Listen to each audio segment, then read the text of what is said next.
Hello everyone. एक बार बता दो कि आपको आवाज़ जो है वो प्रॉपर आ रही है और स्क्रीन विजिबल है। Yes ma'am. हाँ जी। तो चलिए, आज जो नया टॉपिक है वो स्टार्ट करते हैं। इसमें ना सबसे पहले हम लोगों ने स्क्वायर रूट को सॉल्व करना देखना है। ठीक है, कि कोई भी कॉम्प्लेक्स नंबर है उसका स्क्वायर रूट जो है वो कैसे सॉल्व करते हैं। अगर तो आप इसके जो प्रॉपर मेथड से चलेंगे तो वो लेंदी हो जाएगा, तो आपको उसके लिए ये जो फॉर्मूला है इसको माइंड में रखना पड़ेगा। ठीक है, तो क्या है, ए प्लस एयोटा बी अगर आपके पास कॉम्प्लेक्स नंबर है तो प्लस माइनस, ठीक है, रूट में मॉड जेड प्लस ए अपॉन टू, और यहाँ पर रूट में मॉड जेड माइनस ए अपॉन टू। ठीक है, यहाँ पर आई लिखा हुआ है। और ना एक यहाँ पर ये बात ध्यान में रखने वाली ये है कि ये जो बीच में प्लस है वो किसके अकॉर्डिंग चलेगा। अगर आपके पास यहाँ पर प्लस है तो प्लस लगाओगे, ठीक है। अगर यहाँ पर a माइनस आयोटा b है तो ये वाला जो है वो माइनस में लगेगा। ठीक है, ये फॉर्मूला इस तरीके से माइंड में रखना है। कैसे, हमें सबसे पहले मॉड z जो है उसको सॉल्व करना पड़ेगा अगर स्क्वायर रूट निकालना है।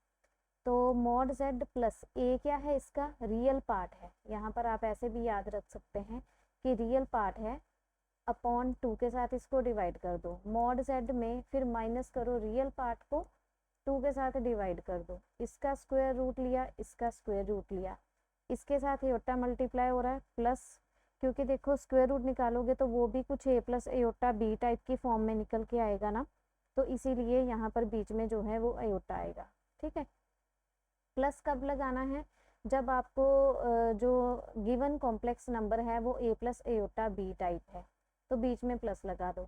अगर ए माइनस एयोटा बी टाइप है तो यहाँ पर जो है वो माइनस लगेगा। ठीक है, और रूट है तो प्लस माइनस दो वैल्यूज आपके पास आ जाएंगे। ठीक, तो अब इसको एक एग्जाम्पल के साथ करेंगे। ये आपके पास ना दो क्वेश्चंस हैं, तो आप इसका स्क्वायर रूट फाइंड आउट करो साथ में नोटबुक पे। और ये क्वेश्चन नंबर 2 है, एक में मैंने आपको प्लस दे दिया और एक में मैंने आपको माइनस दे दिया। ठीक है, और ये क्वेश्चन जो है मोस्टली पूछा जाता है। तो सबसे पहले मॉड जेड फाइंड आउट करो, ए आपके पास है, ठीक है, मॉड जेड की वैल्यू बताओ और आफ्टर दैट उसका स्क्वायर रूट सॉल्व करो।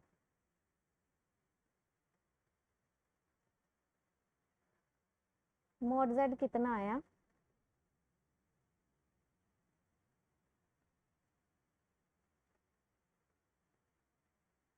Mod z means a square 1681।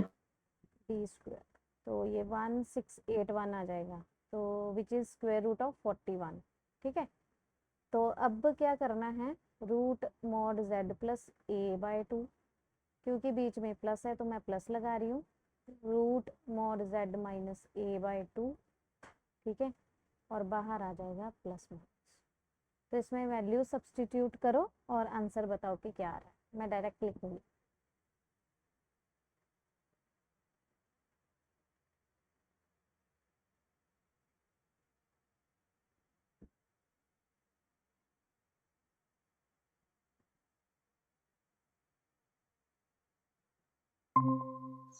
5 + 4 एटा।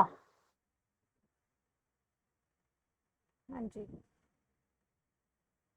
ठीक है, तो इसका 5 प्लस आइटा 4 प्लस माइनस ये आंसर आ रहा है। ठीक है, नेक्स्ट सेकंड सॉल्व करिए आप इस फॉर्मूला के बेसिस पर, फिर से ये सेकंड सॉल्व करो और आंसर बताओ।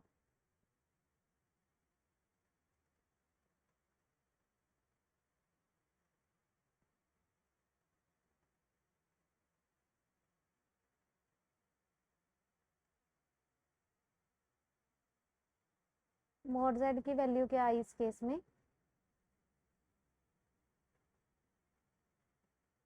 5। हाँ जी, और ए हो गया आपका 3।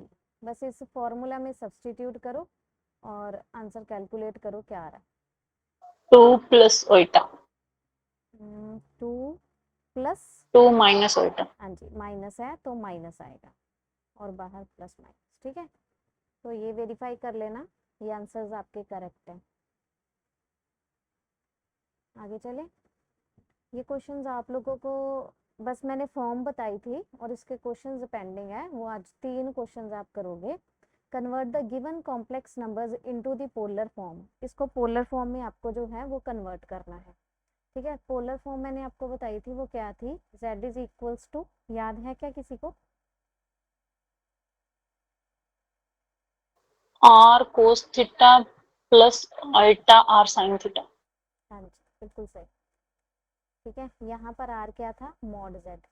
तो आपको सिंपली क्या चाहिए इसमें, एक तो मॉड z की वैल्यू चाहिए और दूसरा आपको थीटा पता होना चाहिए। और थीटा हम कैसे निकालते थे, tan inverse mod of y by x, और हम क्वाड्रेंट चेक करते थे। ठीक है, क्वाड्रेंट चेक करते थे और क्वाड्रेंट के अकॉर्डिंग हम देखते थे कि अगर फर्स्ट में है तो जो थीटा की वैल्यू है वही आएगी, सेकंड में है तो पाई माइनस थीटा हो जाएगा, थर्ड में minus of pi minus theta हो जाता है, और अगर फोर्थ में है तो माइनस थीटा। ठीक है, हम लोगों ने एक्स और वाई का जो है वो साइन चेक करना है, पेयर का चेक करना है कि फर्स्ट में है, सेकंड में है, थर्ड में है या फोर्थ में, उस अकॉर्डिंग हम लोगों ने इसे सॉल्व करना। तो अब आपके पास ये जो फर्स्ट क्वेश्चन है इसका सोल्यूशन आप पोलर फॉर्म में इसको रिप्रेजेंट करो। तो सबसे पहले मॉड z चाहिए। मैम फर्स्ट का √2 cos 3π/4 प्लस उल्टा sin 3π/4 शायद। tan inverse mod of -1/1, that is, ये तो पाई/4 आया थीटा। और ये जो नंबर है वो किस क्वाड्रेंट में लाई कर रहा है,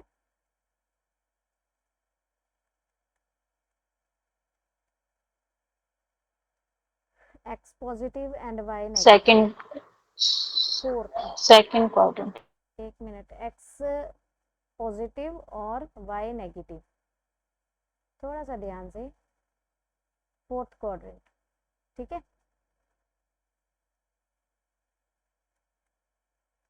तो आपके पास जो आंसर है वो क्या आ जाएगा, माइनस थीटा, यानी कि आप -पाई/4 लेकर चलोगे। ठीक है, तो फाइनल आपकी representation z is equals to mod z, यानी कि √2 cos theta plus iota sine theta, ये बनेगी।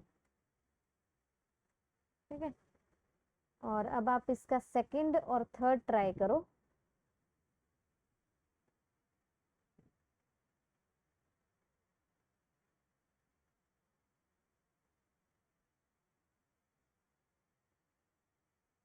-3 किधर लाई करेगा, यहाँ पर कहीं, तो यहाँ पर एंगल कितना बनेगा,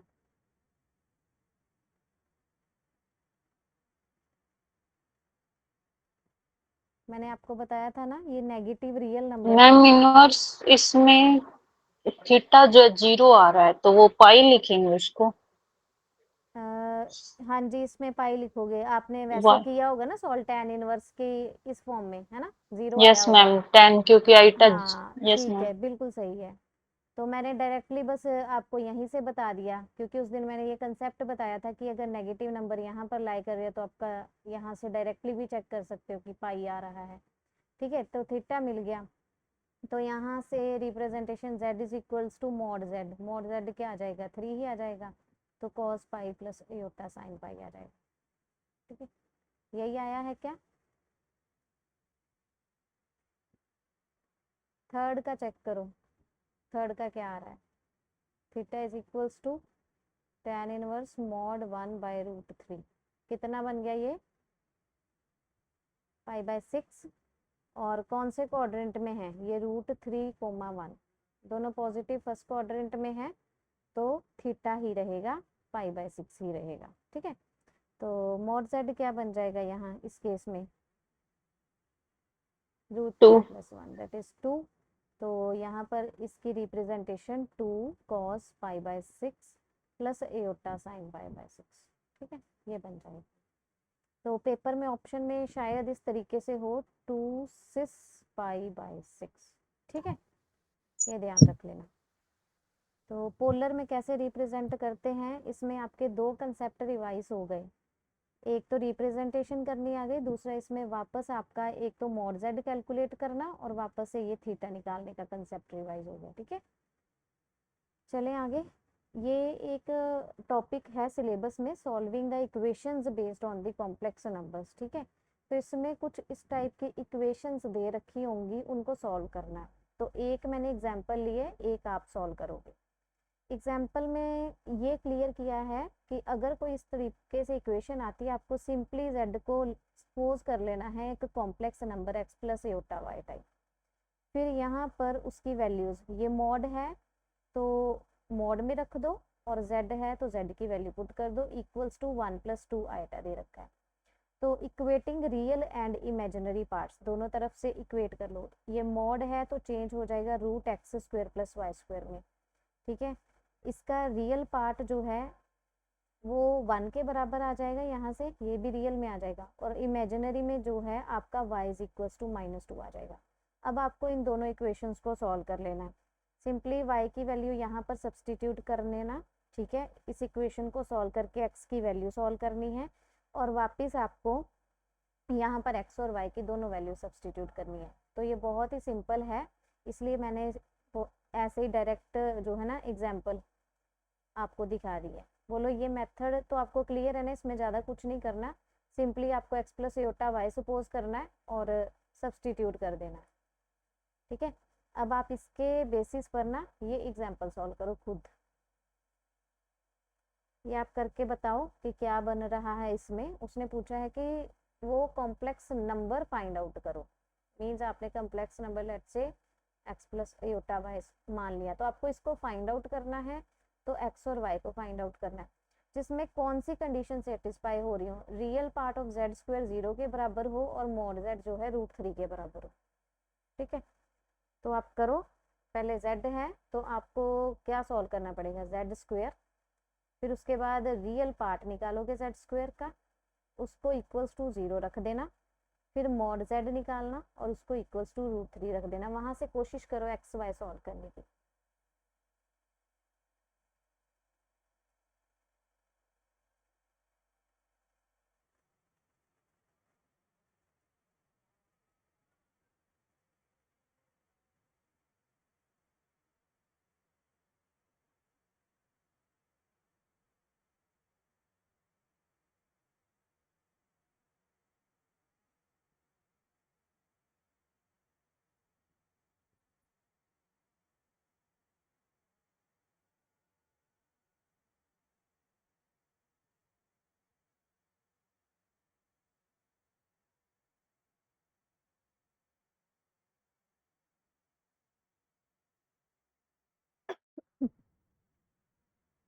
सॉल्व कर पा रहे हो क्या?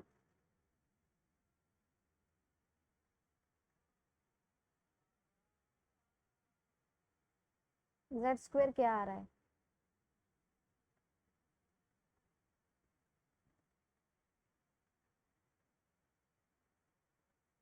ये बन गया। अब इसमें से रियल पार्ट निकाल लो, रियल पार्ट बोलो इसमें से क्या बन रहा है।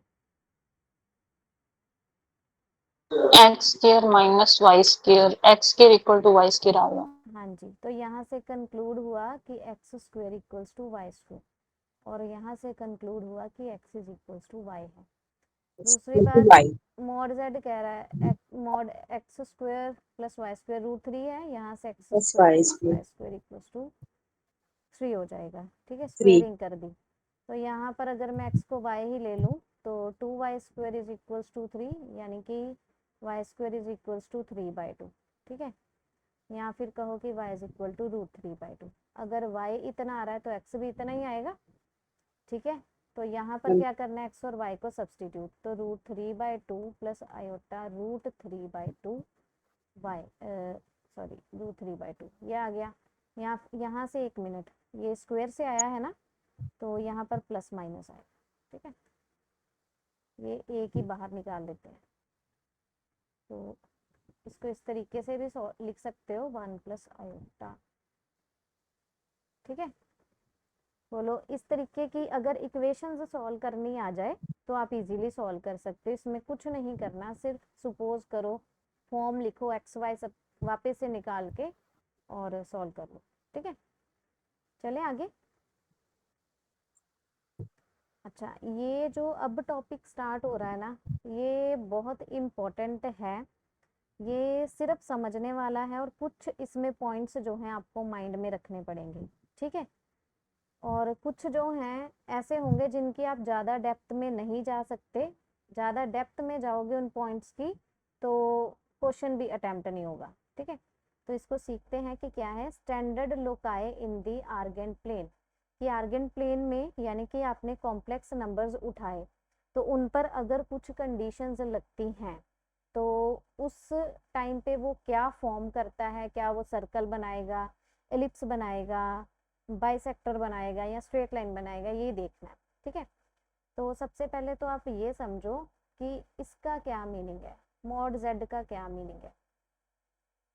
तो स्टार्टिंग में मैंने आपको बताया था कि जैसे ये आपके पास एक्सिस थी, यहाँ पर ओरिजिन था, यहाँ पर कोई कॉम्प्लेक्स नंबर जेड है।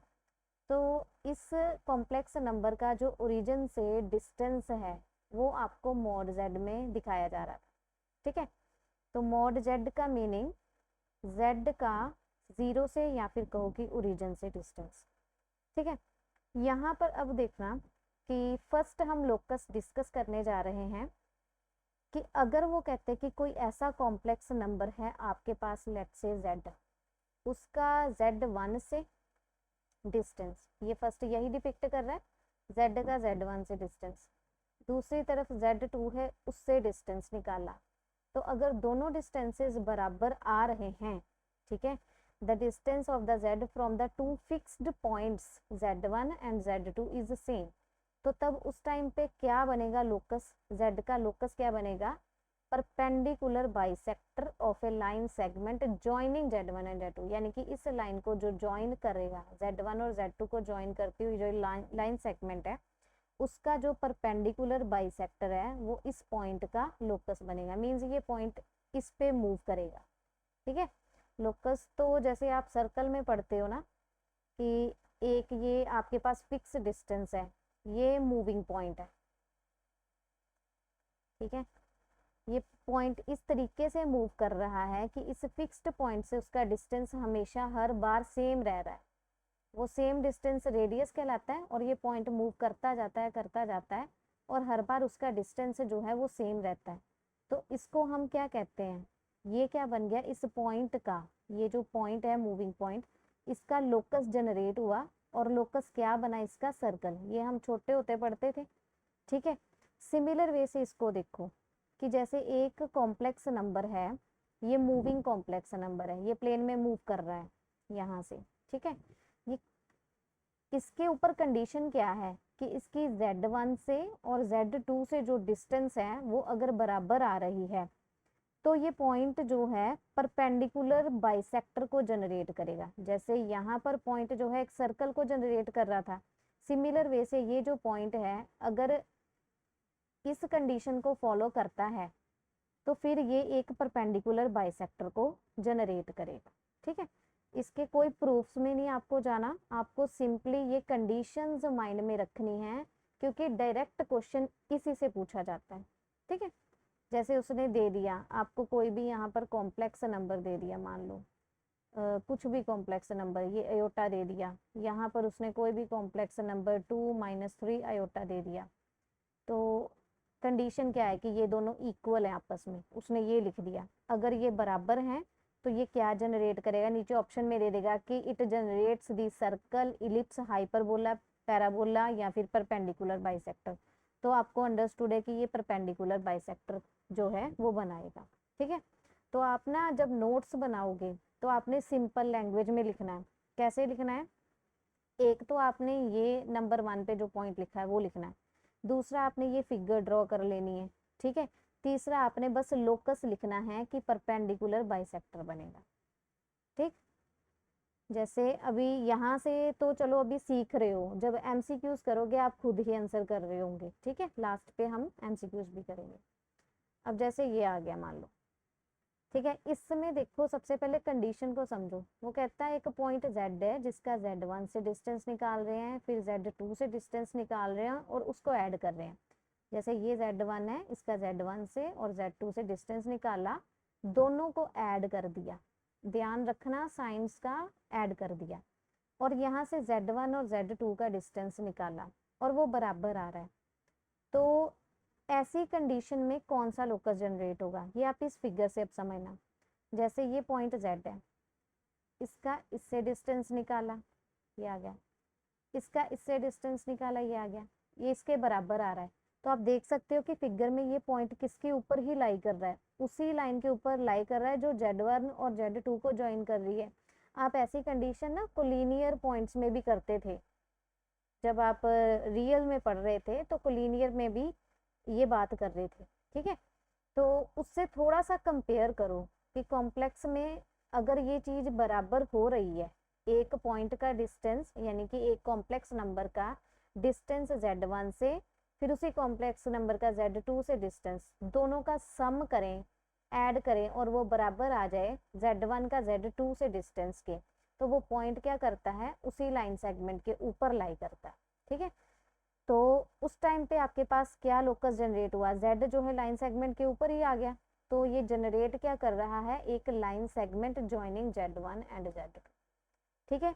सिमिलर वे से जब इसके नोट्स बनाओगे तो ये पॉइंट नंबर 2 साथ में ये फिगर और ये जो जनरेट कर रहा है, ठीक है। आप ना इसको प्रूफ भी कर सकते हो, कैसे प्रूफ करोगे वो मैं आपको बता देती हूँ। आपने क्या करना है, एक Z, एक Z1 और एक Z2, ये तीन अलग अलग कॉम्प्लेक्स नंबर्स ले लेना। इसको मान लेना x प्लस एयोटा y, इसको ले लेना a प्लस एयोटा b, इसको ले लेना c प्लस एयोटा d, ठीक है।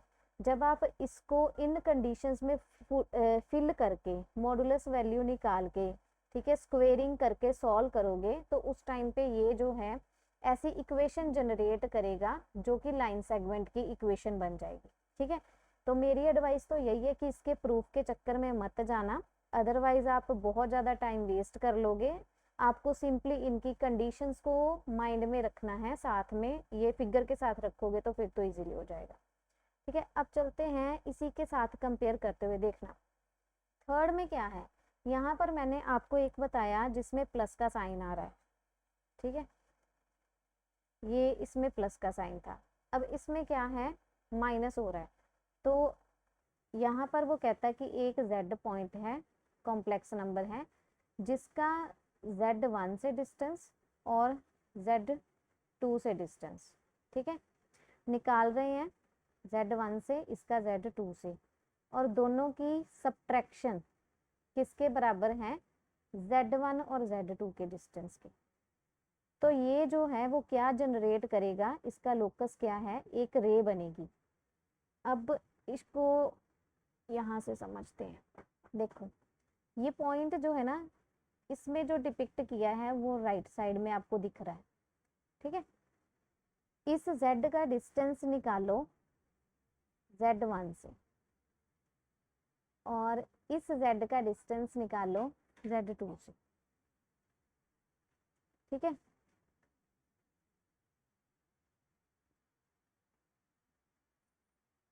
अच्छा, Z का डिस्टेंस निकालो Z1 से, Z का डिस्टेंस निकालो Z2 से, और चेक करो कि ये Z1 और Z2 के अगर बराबर आ रहा है, ठीक है। तो पॉइंट राइट साइड पे था ना, तो जो रे जनरेट होगी वो भी राइट साइड पे होगी। दूसरी बात, इसको मैं अब चेंज करके दिखा रही हूँ। अगर मैंने Z माइनस Z2 ले लिया, ये पीछे था ना पहले, अब मैंने आगे कर दिया, ऐसे कर दिया, तो ये अगर Z1 माइनस Z2 के बराबर आ गया। अब मैं क्या कर रही हूँ, पॉइंट P यानी कि Z कॉम्प्लेक्स नंबर इस साइड पे ले रही हूँ, ठीक है। यहाँ पर Z1 है, यहाँ पर Z2 है, तो Z का Z2 से डिस्टेंस ये रहा, Z का Z1 से डिस्टेंस ये रहा। मैंने दोनों का सब्ट्रैक्शन किया और वो Z1 और Z2 के बीच के डिस्टेंस के अगर बराबर आ गया, तो उस टाइम पे क्या जनरेट होगा, रे जनरेट होगी जो कि इस तरफ है, ठीक है। लेफ्ट साइड पर अगर मैंने पॉइंट लिया तो वो लेफ्ट साइड पर रे को जनरेट करेगा। आपको इन दोनों में डिफरेंस समझ में आया क्या? थर्ड वाले पॉइंट में मैंने क्या चेंज किया कि एक बार तो मैंने स्टार्टिंग पे ये सबसे पहले Z का Z1 से डिस्टेंस देखा है, फिर Z का Z2 से देखा है। अब मैंने क्या किया, इस तरीके से कर दिया कि Z2 को पहले ले लिया, यानी कि पॉइंट जो है वो लेफ्ट साइड पे शिफ्ट हो गया। तो दोनों ही केसेस में आपको चाहे पेपर में इस तरीके से दिखाई दे या चाहे इस तरीके से, आपको तो कोई फर्क दिखेगा नहीं, क्योंकि Z1 और Z2 दोनों ही कॉम्प्लेक्स नंबर्स होंगे। ठीक है, तो बस इसका जो डायग्रामेटिकली या फिगर में जो डिफरेंस है वो इस तरीके से ही दिखाया जा सकता है कि अगर तो पॉइंट राइट साइड में है तो रे जो है वो राइट साइड की तरफ एक्सटेंड करती हुई बनेगी, अगर लेफ्ट साइड पर है तो लेफ्ट साइड की ओर एक्सटेंड करती हुई बनेगी। ठीक है, आपको ना पेपर में जब भी क्वेश्चन आए ऐसा, तो आपने पहले प्लस और माइनस चेक करना है। अब बोलो अगर तो प्लस आ रहा है बीच में तो सिंपल सी बात है एक लाइन सेगमेंट बन जाएगी, अगर माइनस आ रहा है तो सिंपल सी बात है आपको चेक करना पड़ेगा कि क्या उसका डिस्टेंस z1 माइनस z2 के बराबर आ रहा है, तो उस टाइम पे आप आंसर करोगे कि रे बन रही है। ठीक है,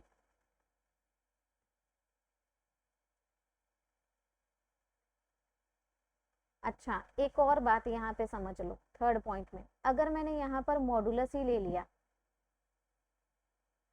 अब आप खुद ही बताना, ऐसे मैंने मॉडुलस ले लिया तो अब क्या जनरेट होगा?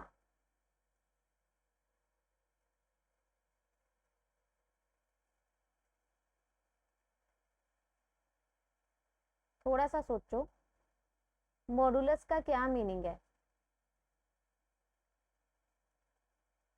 ये जो बाहर वाला मॉडुलस है इसका क्या मीनिंग है कि एक बार ये कंडीशन है और एक बार ये कंडीशन है।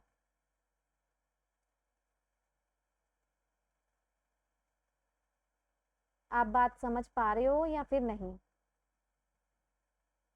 थोड़ा सा टॉपिक टफ है, यस माइंड, यस मैम। हाँ जी माइंड में रखने वाली बात है। अब बस आप इससे कंक्लूड करो ना कि अगर तो फर्स्ट केस में राइट पे पॉइंट था तो राइट साइड बनेगी, सेकंड केस में लेफ्ट पे था तो लेफ्ट साइड बन रही थी रे, तो अब मैंने मॉड ले लिया तो मेरे पास तो दोनों कंडीशंस हो गई ना, अब रे जो है दोनों तरफ एक्सटेंड करती हुई बनेगी। ठीक है, तो इस केस में भी जनरेट क्या होगा, सिर्फ रे ही जनरेट होगा। ठीक है, पेपर में वो चाहे सिंगल सिंगल कंडीशन ऐसे पूछ ले या फिर ऐसे मॉड लगा के पूछ ले, तो लोकस जो है वो रे ही रहेगा। ठीक है, आगे चले, ये इजी है कि अगर आपके पास वेरिएबल पॉइंट है कोई कॉम्प्लेक्स z1 से आप उसका डिस्टेंस और z2 से आप उसका ऐसे डिस्टेंस चेक कर रहे हो, फिर पहले एडिशन पढ़ रहे हैं हम। ठीक है, एडिशन पढ़ रहे हैं तो इसको कंपेयर करो सेकंड नंबर वाले पॉइंट से। अभी मैंने आपको यहाँ पर बताया था, आपने क्या किया था, z का z1 से डिस्टेंस z2 से डिस्टेंस चेक किया था और चेक किया था कि क्या वो दोनों की सब्ट्रैक्शन के बराबर आ रहा है। सब्ट्रैक्शन के बराबर आ रहा था तो लाइन सेगमेंट बन रही थी। तो अब देखना थोड़ा सा डिफरेंस क्या है इसमें, आपने क्या किया, चेक किया कि सब्ट्रैक्शन से बड़ा आ रहा है क्या। ठीक है, दोनों कम्प्लेक्स नंबर जो दिए होंगे उनको माइनस करके देखना, अगर तो यहाँ पर k वैल्यू जो है उससे बड़ी दे रखी होगी, दोनों की सब्ट्रैक्शन से बड़ी दे रखी होगी, तो तब आपके पास इलिप्स जनरेट होगा। क्यों देखना, आपने एक ना प्रॉपर्टी पढ़ी है इलिप्स में, ऐसे फोकाई से आप देखते थे सम। ठीक है, जैसे यहाँ पर ये भी एक फोकस बन जाएगा और ये भी एक फोकस बन जाएगा। ठीक है, आप S P plus S dash P इस तरीके से प्रॉपर्टी पढ़ते थे, दैट इज ट्वाइस ऑफ ए। ठीक है, एक कांस्टेंट वैल्यू आती थी। सिमिलर वे से आप इसको कंपेयर करके समझ सकते हो कि ये एक कांस्टेंट वैल्यू आ रही है, तो अगर तो कांस्टेंट आपका ग्रेटर देन 0 आता था, ठीक है, तो उस टाइम पे आपके पास इलिप्स बनता था। तो दूसरे को कंपेयर करना, अगर सब्ट्रैक्शन होती थी, हम इसमें सब्ट्रैक्शन पढ़ते थे ना हाइपरबोला में, अगर सब्ट्रैक्शन जो है वो 2a आ रही है, ठीक है, सब्ट्रैक्शन जो है 2a आ रही है, यानी कि यहाँ पर कांस्टेंट अगर सब्ट्रैक्शन से कम आएगा तो उस केस में आपके पास हाइपरबोला बन जाएगा। आपको इस तरीके से इसको साइंस को कंपेयर करते हुए माइंड में रखना है। सबसे पहले कैसे चेक करेंगे क्वेश्चन में, आपके पास इस तरीके से कंडीशन दे रखी होगी, यहाँ पर z1 z2 कोई दो कॉम्प्लेक्स नंबर दे रखे होंगे, आपने simply mod z1 minus z2 को सॉल्व कर लेना है। फिर आपने देखना है कि जो कांस्टेंट की वैल्यू दे रखी है कि क्या वो बड़ी है इससे, अगर तो बड़ी है तो इलिप्स बन जाएगा। ठीक है, फिर आपने देखना है कि अगर क्वेश्चन में यहाँ पर माइनस दे रखा है और z1 माइनस z2 आपने सॉल्व करके देखा तो क्या ये कांस्टेंट उससे छोटा है, अगर छोटा है तो वो हाइपरबोला बन जाएगा।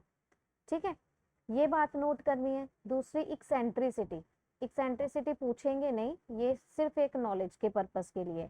इक्सेंट्रिसिटी ऑफ इलिप्स जो है वो mod of z1 minus z2 upon k इस तरीके से निकाल सकते हैं। सिमिलरली हाइपरबोला में भी सेम है, ठीक है, कुछ डिफरेंस नहीं है। आपको ये क्लियर हुआ कि किस तरीके से चेक करना है।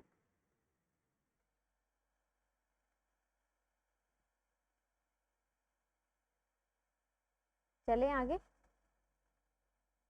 ये बहुत ही सिंपल है। आगे जैसे z का z1 से डिस्टेंस निकाला, z का z2 से डिस्टेंस निकाला और उसका स्क्वायर करके फिर सम किया और वो इक्वल आ गया z1 z2 के डिस्टेंस के स्क्वायर के।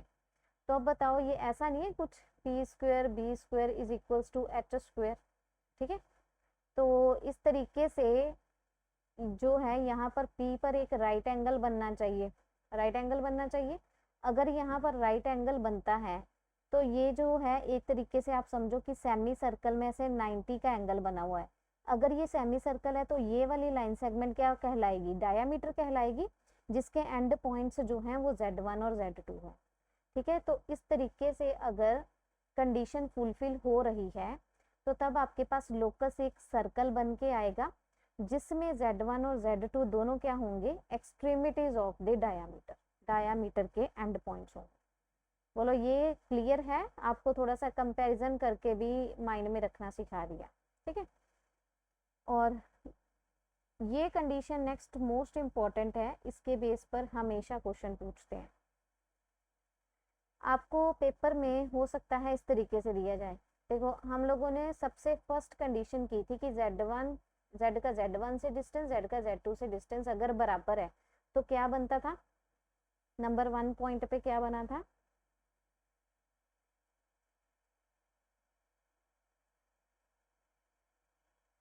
कुछ तो रिस्पॉन्स करो, क्या बना था?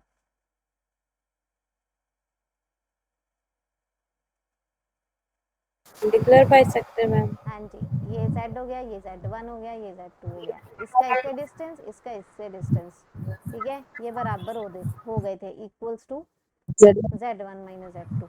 तो उस टाइम पे परपेंडिकुलर बाइसेक्टर बना था, ठीक है।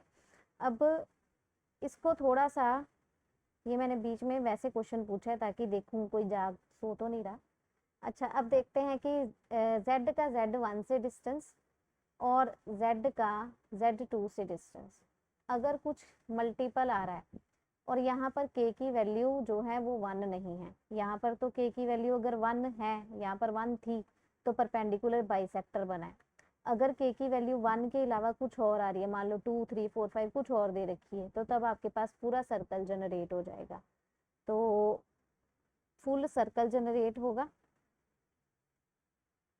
देखो जैसे इसको इस तरीके से भी मोल्ड किया जा सकता है, पेपर में ऐसा भी हो सकता है, यहाँ पर आपको 1 दे दे तो इसके इसमें क्या बनेगा, परपेंडिकुलर बाइसेक्टर, ठीक है। यहाँ पर ना ये 1 ऑलरेडी आपको इन दोनों का डिफरेंस दे रखा होगा, और अगर आपको यहाँ पर 1 के अलावा कुछ और दे दिया, मान लो 2 या 3 कुछ दे दिया, तो ये क्या जनरेट करेगा, एक सर्कल जनरेट करेगा, ठीक है जी। ये पेपर में पूछा जाता है इस फॉर्म में। नेक्स्ट जो है वो आर्ग्यूमेंट की बात करता है, z माइनस z1। अब इसको देखना, आपको कह रहा है कि एक z का z1 से डिस्टेंस, z का z2 से डिस्टेंस, ठीक है, उनका फर्दर आर्ग्यूमेंट निकालना है। हम लोगों ने ना कल एक प्रॉपर्टी की थी, argument of z1 upon z2 equals to argument of z1 minus argument of z2, ठीक है, प्लस 2n पाई करते हैं वो जनरल के लिए, ठीक है। अभी हम इसको इतना यूज करके जो है वो देखते हैं। तो ये बन जाएगा argument of z minus z1 minus argument of z minus z2 equals to alpha. तो कहने का मीनिंग है कि जो z माइनस z1 है इसको एज ए वेक्टर मान लो, तो ये बनेगा, हम वेक्टर बोलते थे ना, अगर बी सी वेक्टर है तो उसे कैसे लिखते हैं, position vector of c minus position vector of b. तो z माइनस z1 है तो यहाँ पर z1 to z arrow draw करेंगे, ठीक है। यहाँ पीछे वाले से सी से बी की ओर ठीक है। सिमिलर वे से Z1 से Z की ओर ये एरो ड्रॉ कर दिया। यहाँ पर आर्गुमेंट Z माइनस Z2 है, यहाँ पर कर दिया। वो कहता है कि इसका जो एम्पलीट्यूड है और इसका जो एम्पलीट्यूड होगा, ठीक है, उन दोनों का डिफरेंस अगर कुछ कांस्टेंट अल्फा आ रहा है, अगर ये वेक्टर है, ये मान लो यहाँ पर एक्स एक्सिस के साथ कुछ एम्पलीट्यूड बना रहा है, ये यहाँ पर वेक्टर इसके साथ एक्स एक्सिस के साथ कुछ एम्पलीट्यूड बना रहा है, तो दोनों का डिफरेंस तो यही होगा ना। ये लेट से कि अल्फा है, ठीक है, अल्फा है। तो अगर ये कहता है कि कांस्टेंट है, तो कांस्टेंट है तो ये एंगल जो है वर्टिकली ऑपोजिट है, तो ये भी अल्फा ही बनेगा, ठीक है। दूसरी बात ये कि ये इस सेगमेंट Z1 Z2 से जनरेट हुआ है, तो इस पॉइंट को जो है ना एक सर्कल के ऊपर मूव करना पड़ेगा, ठीक है, सर्कल के ऊपर मूव करना पड़ेगा। क्यों? क्योंकि angle in the same segment, ये एक सेगमेंट है, इससे यहाँ पर कहीं भी आप एंगल जनरेट करोगे, ठीक है, ड्रॉ करोगे, तो वो अल्फा ही बनेगा। हमेशा आपने सर्कल में एक प्रॉपर्टी पढ़ी होगी कि एक सेगमेंट से जो सर्कल के पोर्शन पर एंगल हम ड्रॉ करते हैं वो इक्वल रहता है। Angle in the same segment in a circle are always equal.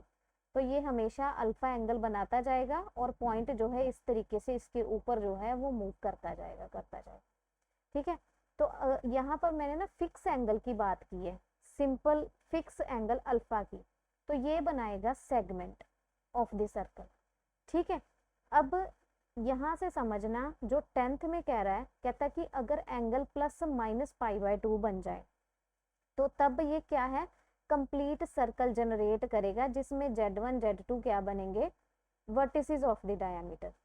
तो देखो अगर मेरे पास ऐसे है 90 का एंगल बन रहा है इस तरीके से, ठीक है, तो यहाँ पर एक ऐसे सर्कल जनरेट होगा, और दूसरा अगर माइनस π/2 का एंगल है तो फिर एक नीचे की ओर भी सर्कल जनरेट हो जाएगा, ठीक है। तो यहाँ पर ये जो Z1 और Z2 होंगे वो वर्टिसेस बन जाएंगे डायमीटर के। तो ध्यान रखना है, अगर आपके पास प्लस माइनस π/2 देता है तो आपके पास क्या बनेगा, एक कंप्लीट सर्कल बन जाएगा जिसमें Z1 Z2 vertices of diameter होंगे। प्लस माइनस π/2 के अलावा अगर अल्फा देता है, यहाँ पर π/3 दे दिया या फिर π/6 दे दिया, तो तब आपके पास सिर्फ एक सेगमेंट ऑफ सर्कल बनेगी। क्यों? क्योंकि देखो अगर आपको सिर्फ इतना ही दे दिया,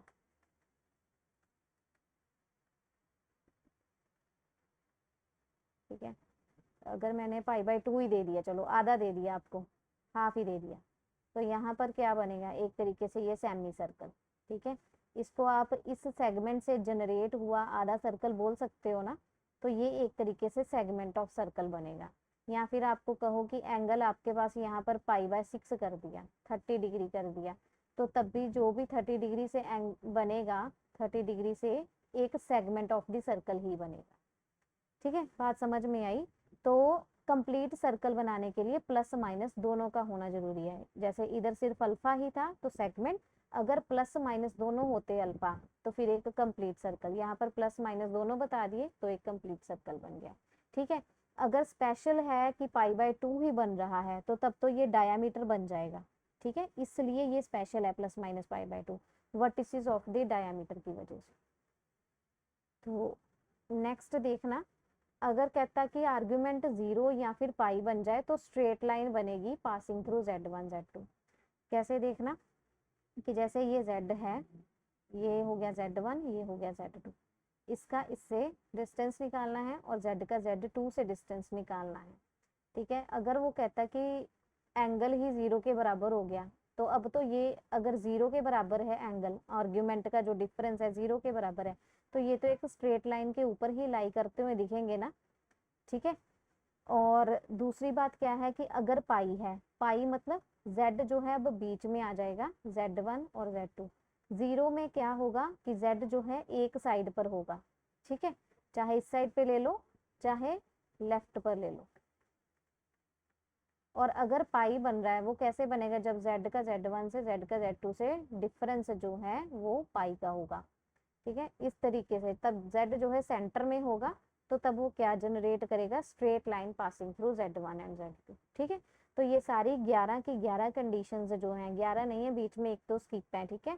तो ये सारी कंडीशंस जो है अगर माइंड में रखोगे तो आफ्टर दैट आप ये एमसीक्यूज सॉल्व कर पाओगे, ठीक है। इसके बेसिस पर ऐसे क्वेश्चन आते हैं पेपर में, बहुत इजी रहता है। जैसे ये फर्स्ट क्वेश्चन है, देखो इसमें क्या कहते हैं कि z का 1 से डिस्टेंस और z का -1 से डिस्टेंस कहते बराबर है, तो लोकस क्या बनेगा, आपको कैसे बताना है इसको। सर्कल, इलिप्स, परपेंडिकुलर, बाइसेक्टर या हाइपरबोला, क्या बनेगा। सी।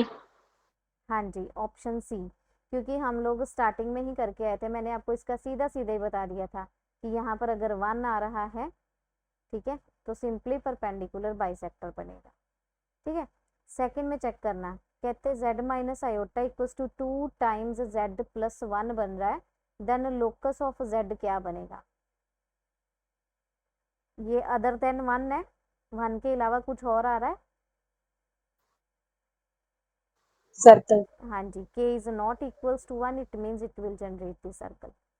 अब इसको चेक करो, थर्ड में कहते हैं mod z minus iota plus mod z plus iota is equals to 2 आ रहा है, तो z का लोकस क्या बनेगा। हाइपरबोल। बीच में देखो प्लस है, तो चांसेस हैं इलिप्स बनने के, लाइन सेगमेंट। ठीक है। चांसेस हैं, जब मैंने आपको बताया था कि बीच में अगर प्लस है तो हो सकता है इलिप्स बन सके, लेकिन इलिप्स बनने के लिए क्या कंडीशन बताई थी आपको, मॉड z1 माइनस z2 को चेक करना है, यानी कि ये आयोटा माइनस, ये माइनस का आयोटा, इसका मॉड चेक करना है। तो ये क्या बन गया, मॉडुलस ऑफ 2 आयोटा, तो ये आयोटा का मोड तो 1 नहीं आ जाएगा, तो 2 आ जाएगा, ठीक है। ये बिल्कुल इसके बराबर आ रहा है, तो ये क्या बन जाएगी फिर, लाइन सेगमेंट। हाँ फिर ये लाइन सेगमेंट फर्स्ट कंडीशन बन जाएगी, सही है। नेक्स्ट पे देखना, इसमें अब बीच में माइनस आ रहा है, तो लोकस ऑफ z क्या बनेगा। आपको क्या चेक करना है, फिर से डिस्टेंस माइनस एोटा का,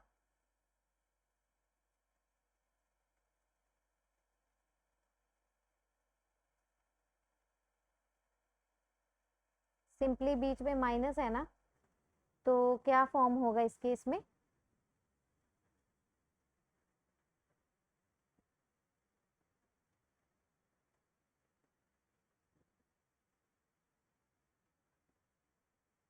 ये बाकी नहीं आंसर करते।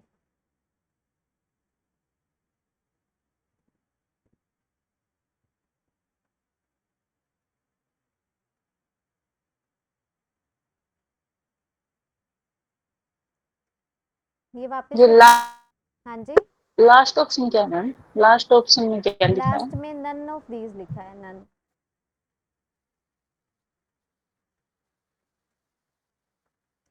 ये वापस से कंडीशन देखो फिर,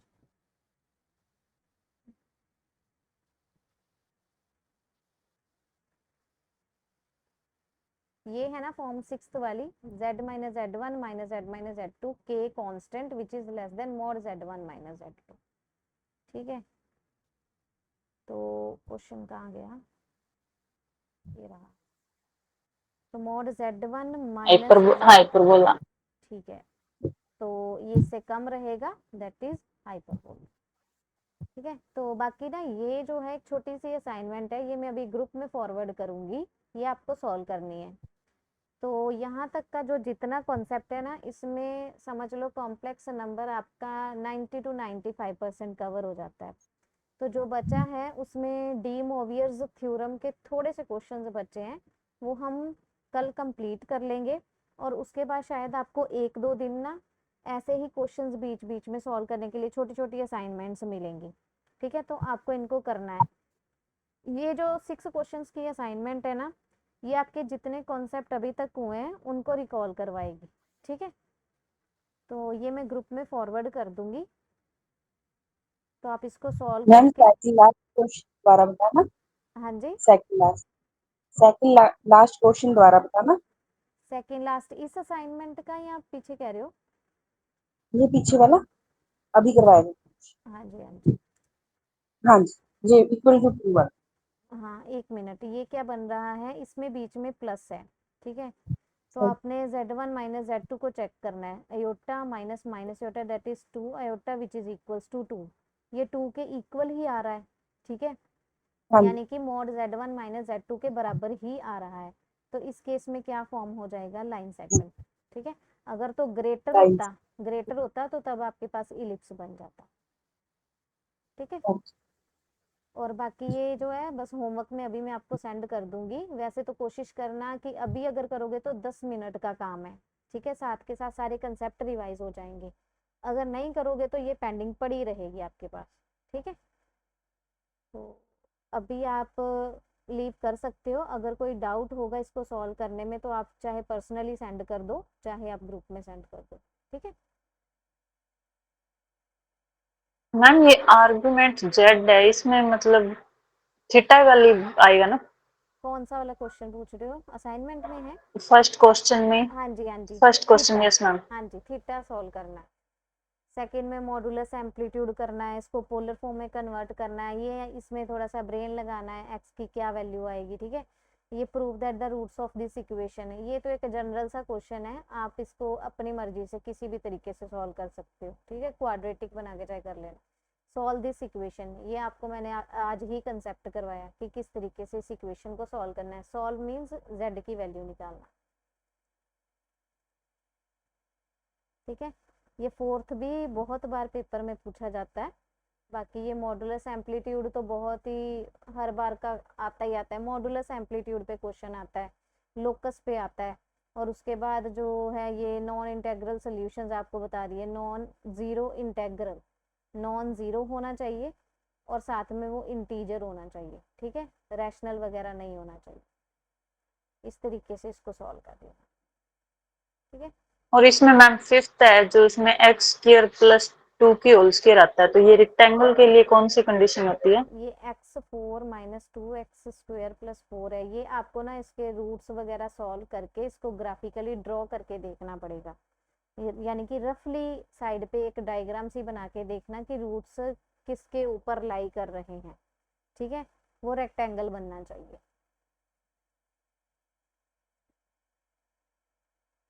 कोई बात नहीं, अगर नहीं होगा तो हम नेक्स्ट क्लास में कर लेंगे, आप एक बार ट्राई करना,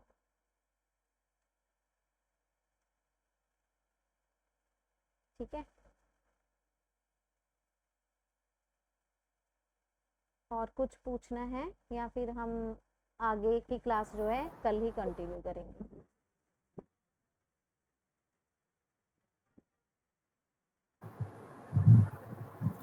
क्लियर है मैम, थैंक यू। हाँ जी ठीक है, ओके सेम। ओके। आप लीव कर सकते हो।